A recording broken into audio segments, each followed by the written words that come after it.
Hi, and welcome to Beyond the Destination. I'm Michael. I'm Susan.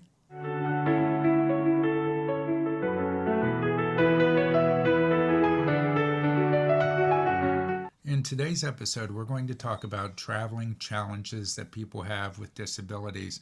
It's a whole different world than somebody who is able bodied and able to travel. So, we want to touch on some of those topics.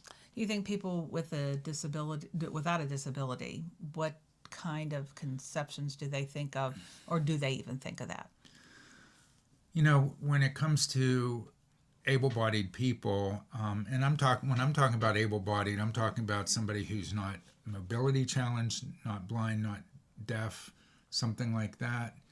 They will just tend to go on to somewhere like Expedia, whatever, and make reservations and not think twice about it. And they don't even understand where disabled people have challenges. For example, when I make reservations, I go on because I use a mobility scooter that I need to check to make sure that the hotel that we're staying either has an elevator or I can be guaranteed an accessible room or a first floor room, because that's actually happened to us before, where I booked something and it was a second floor room that all they had was that was available, and we actually had to find another hotel because I can get up the stairs, but we had luggage and there's a lot of challenges that are involved with it. Right, right.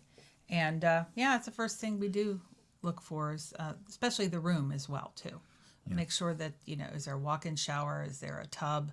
And if they do have a tub, do they have the handles? Do they have the seat? Right. Things like that. Because again, I do walk with a crutch, so my mobility challenge with a bathtub is walking into a bathtub at a hotel that I'm not familiar with.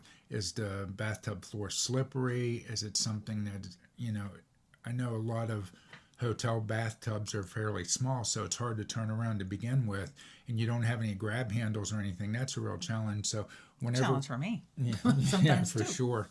So we make sure that when we travel, we plan ahead, where most people can just pick up and go and they don't have to think twice about it. I think we made an not appointment, but booked a room one time. I not sure what the hotel was. It was a while ago, but I remember we pulled up, we went upstairs. It had an elevator, and I don't think we asked for an accessibility. I think we were just traveling and we wanted to get something.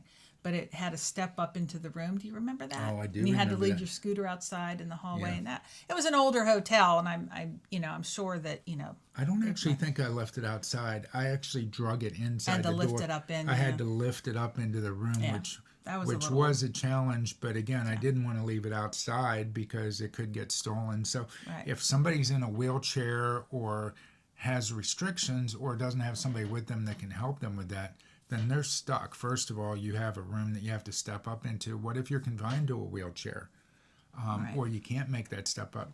You don't have that option. So luckily, I was able to do that. And how far in advance do we start to plan?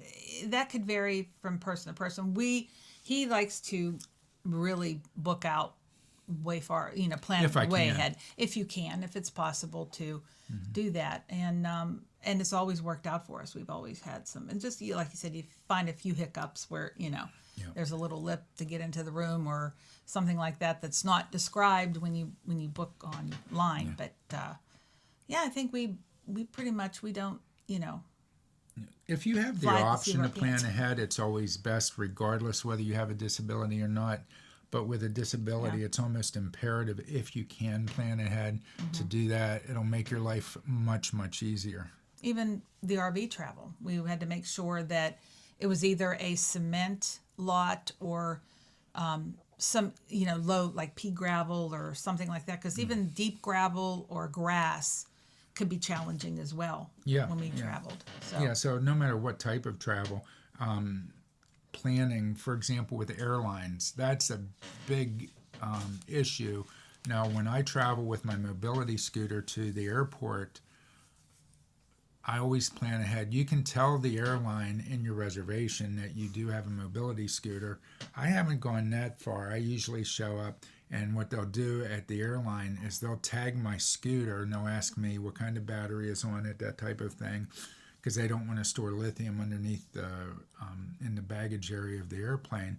But I've been fairly lucky where they'll let me take my mobility scooter right down the jetway, right down to the door of the plane, and I get off and I walk onto the airplane with my crutch, and they'll take my scooter and store it underneath with the luggage, which is really convenient. Now, sometimes I've ran into with these economy airlines, and I'm not going to name any in particular, but sometimes they want you to leave the scooter up at the top or the wheelchair at the top and climb into one of their chairs and have somebody take you down. Well, to them it's convenient, but for the passenger, it's not always that convenient, especially if I'm traveling by myself and I brought some snacks along and I have a carry-on bag and things like that. Sure, they'll help you, but it's just not as convenient as being able to take your wheelchair or scooter right down to the airplane and get off and go onto the airplane. So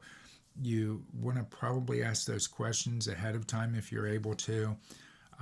Also, if you are confined to a wheelchair, they will require you to switch over, transfer into one of their airline seats that they'll roll you down, and they'll actually take that seat onto the plane and help you transfer into a seat on the airplane. You get to pre-board, which is real nice, before all the other people go like crazy people trying to get on the plane. So it's nice that you can go on and get settled ahead of time. So going back to what we're talking about, planning is essential when you want to travel like that. And if you have any questions, you can always hit us up on our channel or here and ask some questions. We'd be glad to answer them. Yeah, so. even like destinations, for example, like if you go to want to go to national parks, things like that, you need to inquire about the accessibility when you go visit these places. If they have lodges, most of them today are accessible, but you still want to find out the trails. A lot of national parks and state parks and everything do have accessible paths. And like a couple years ago, we went to the Redwoods National Park, up to the Redwoods. And when we went to the Redwoods, I was actually surprised. I never would have thought in a million years that they have accessible trails. I just thought it was really, really neat. Right. That we could go. Fascinating and I place. could take my scooter through the redwoods on these trails that were flattened down. They were a little bit bumpy. You should look back at that video on our channel. It's really remarkable. But the experience that I had being able to take my scooter through the redwood forest was life-changing. I'll never forget that. That should be on everybody's bucket list if you're capable of doing that. It was truly magical. I mean, it was a very beautiful place, and that's one thing everybody asks, our family, or what was the best, what was the nicest place or most greatest place you liked or whatever, and I think it was the Redwoods. We always answer the Redwoods because it was just fascinating. It really was. Exactly. So. And I think, going on to talk about traveling with, a disability, if you're ever going to plan a big trip, I'll give you some advice. For example, it was probably about 10 years ago, I planned a trip to go to Europe. I wanted to see Disneyland Paris, which I believe back then it was called Euro Disney. And I wanted to go there and then travel a little bit through Europe. And what I had to do is I started planning literally 6 months in advance, because Europe at the time was about 15 years behind the United States as far as accessibility options. So you really had to plan ahead.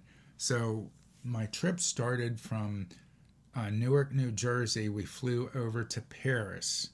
And when we got to Paris, we took a cab at that time from the Paris airport over to Euro Disney.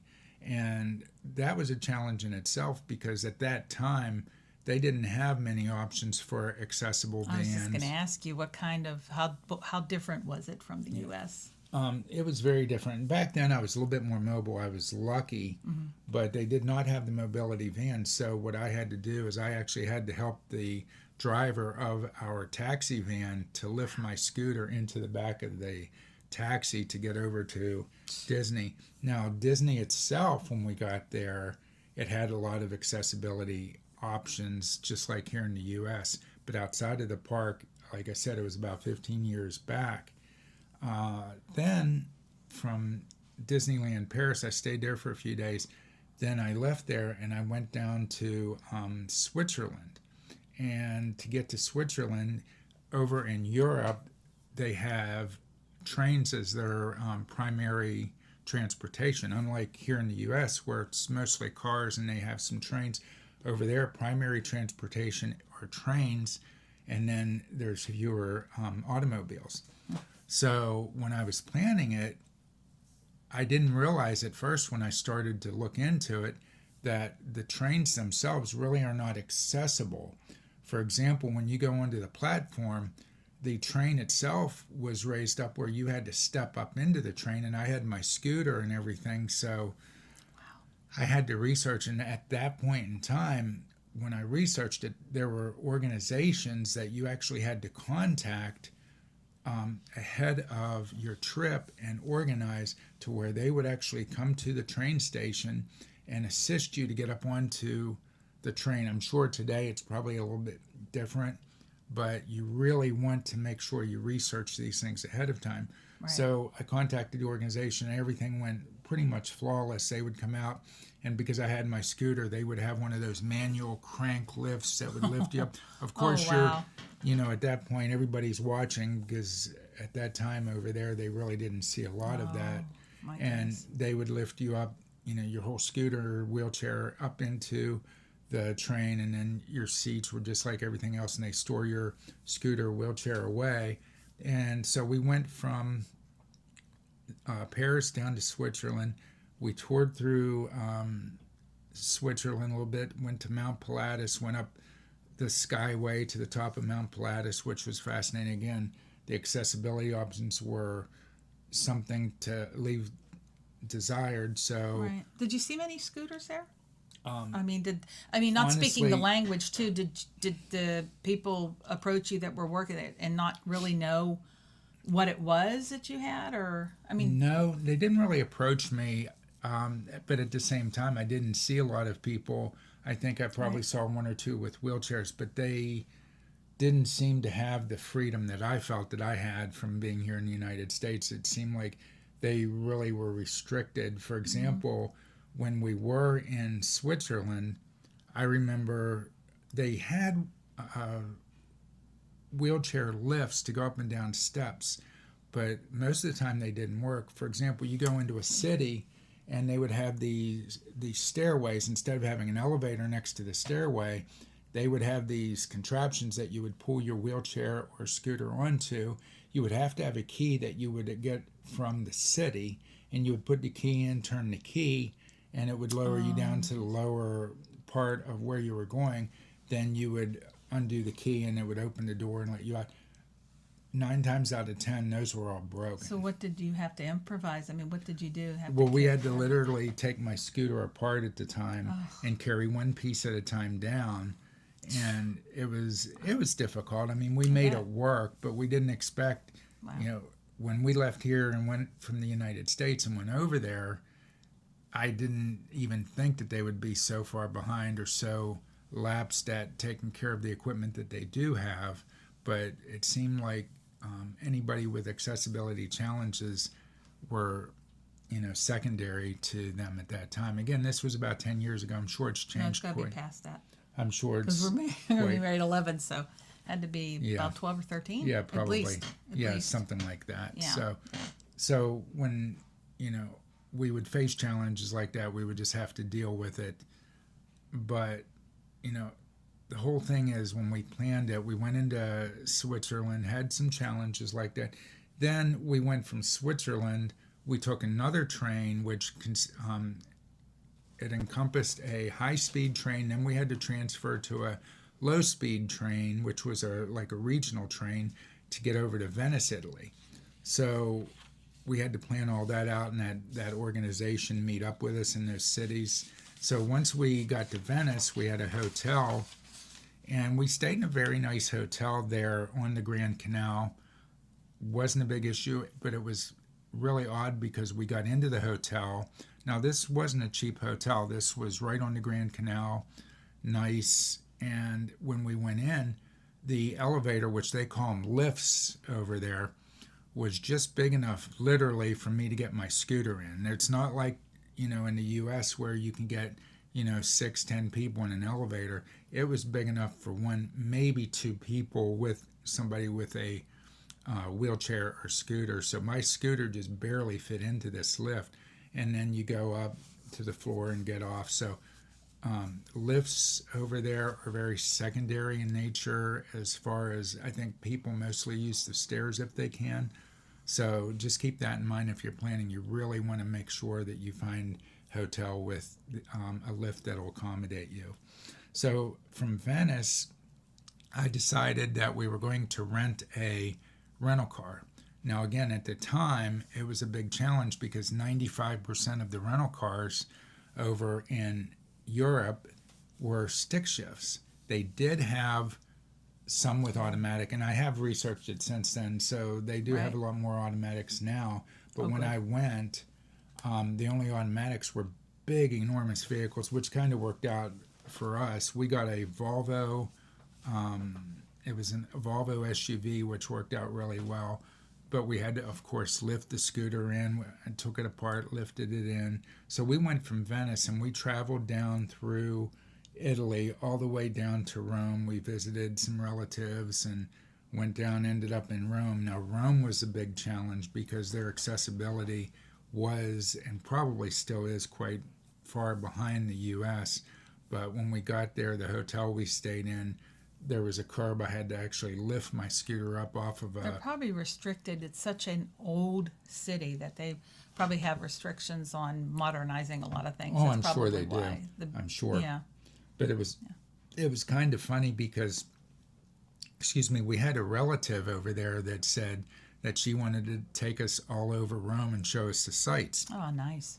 I didn't think twice about it. So, but what was funny was when you're in the U.S., you kind of take things for granted. When we went over to Italy, everything being so different, we get to Rome and we didn't think anything different about it. So the relative was going to pick us up out in front of the hotel. So we all go and stand out in front of the hotel, and they pull up, and she pulls up in this micro car. I mean, the car is kind of something you saw like on European Vacation. Oh my gosh. Little thing that they had. Yeah, they're very compact. And so there was no way my scooter was going to fit in it. And the relative that was there said, "Oh, no problem. Leave your scooter." So I left my scooter at the hotel, climbed into the car. She said, "I take you on tours." So she took us, and this lady was so funny. Over in Italy, we were driving, for example, we went down to Trevi Fountain. It says, there's signs in Italian, no vehicles and all this. She told me to stick your crutch out the window. So I stuck my crutch out the window, and she said, wave it back and forth. So I'm waving. She drove right past. That'll do it. Yep. She drove right past the guards. I had a handicap permit, and I'm holding it up in one hand, my crutch out the window in the other, and we're driving right past. We literally drove within 3 or 4 feet of Trevi Fountain, which I'm sure not many people can say that. Same thing, we got right up to the Colosseum. All these scenic places within Italy, we, just by having a disability and having that crutch out the window, she kept telling me, stick it out the window, stick it out the window. So that's what I would do, and I'd stick it out the window, and they would let you pass and go right down. And I'm sure things are quite different now, so they probably wouldn't let you do that. But back then, it was kind of funny. That's kind of cute. So so we ended up our trip in Rome, and then we ended up flying back. But to give you an example, when we flew back to the U.S., we were on the airline, and when we got back to the U.S., I had my scooter in the luggage compartment, and they were supposed to bring it up to the plane. They said, it was taken to the luggage area. We went to the luggage area. I had a wheelchair escorted. We probably waited over an hour. finally, my scooter came out literally in pieces. I don't know what happened. They never did tell us. But when it came out, the axle was bent. The motor with the wheels were one piece that came out. The seat came out later. And it took about 15 minutes for my whole scooter to come out. When we put it together, I got on and the axle was bent. So I basically bounced all the way back to, our car and everything. But it was, it was an experience. And airline, unless you have travel insurance, they're not going to do anything. So Right. a little lesson to that story. If you do travel, it's probably a good idea to have travel insurance. I guess I have to ask you, was it worth it? All that? Oh, it was a bucket list trip. I would do it again, bet. but I bet. you have to plan ahead, especially Yeah. when you have a disability. It's fascinating to be able to travel, and I encourage, if you're capable of traveling, definitely do it. If not, find a YouTube channel that you can see like ours, the Accessible Traveler, to where you can see people who have disabilities that travel and see sites. It'd be nice for you. Oh, I know. Especially check out the latest one, Utopia of the Seas. Yep. How accessible that was. That was a wonderful trip. Yeah, It was a that wonderful was. trip. It was a 3-day weekend cruise. We The room planned, was wonderful. yeah, we planned it 6 months in advance, so we were able to get an accessible room which had a roll-in shower, which I don't need a roll-in. It's a, I can walk into the shower, but it's so much nicer that you don't have to step up over a bathtub or anything like that. Plus, a tip for you guys: if you do go on a cruise and you book a cruise in advance, if you have a disability, definitely book an accessible room, because those rooms are typically larger so you can get around in a wheelchair or scooter. Oh, yeah. And the balconies are usually a lot nicer too. So Right, the little keep that in ramp. mind. It's kind of a Yeah. little bonus tip for you. It is. And we did the cabana. If you have, I know it was expensive, but I would say it was worth it. They had a little shuttle, which I think we forgot the video. We should have. But you go to the one section. There's people there to help you all the time. And we told them, we're going to the overwater cabanas. And they saw Mike with the scooter and everything. They said, right here, just wait right here. Brought up a shuttle that had the thing where you ride your scooter up on. We all got on it. They drove us way out to where the cabanas were. You just had to walk a little ways. And then you get on the pier there, and the pier was even accessible right out to the cabana. And the bathrooms were right there. So it was very, very nice. I thought that was there was a lot of people there to help you. So it was just really a nice trip. And I was totally surprised on how accessible it really was. They said it was accessible, and I thought, okay, well, there's sand and, rough terrain being on an island. And how far do we have to walk? We didn't have to walk that far. As far as I go, I have RA in my knees really bad, so I wear my, as you saw in the one video, if you watched it, I have my Incredible wears I wear. So, but but I mean, everybody has something sometimes, and you want to know ahead of time how far and it really was nice. It was really a nice trip. So, but I encourage people to look ahead, do a lot of research, and see if it'll work for you. And like I said, it should work out for you, and you can have your little dream trip there if you can do it. Yeah. So, any questions though, please. Yeah, please let us know. We'd be happy to answer any questions you have about travel. So. And I'll tell you, if I had a bucket list trip that I wanted to take, it would be to go back and enjoy Europe again with Susan. I would want to travel. That's a bucket list trip to do again. Right. Go see where her family originally In Italy, yeah. grew up Naples, and came from, and things like that. So it'd be a neat trip to do that again. Also, my bucket list on top, we were just talking about that. I like to watch a YouTube channel where they go around Christmas time, not on Christmas, but around Christmas time, the food, the German food, and they have the big carnivals and things over there. I'd like to see that too. That would be kind of neat to see. Yeah. So just keep in mind when people that aren't challenged book a trip that takes literally 15 minutes, but somebody with a disability, it can take weeks and even months to plan a trip. but it's well worth it. Don't hold yourself back. If you're capable of traveling, definitely do it. Definitely. Definitely. So I guess that's it for this week. Do you Yep. have anything to add? No, just go find your fun, go find your dream, whatever it is. And Yep. like I said, if you have any questions, please let us know. Absolutely. We'll be happy to help you. Yeah, please So. leave any comments down in our channel and let us know if you have any questions, or we live in Florida, so if there's something that you guys want to see through our channel, please let us know. We'll be happy to add it to our list. All right. All Sounds right. good. Happy travels, everybody. See ya. See ya.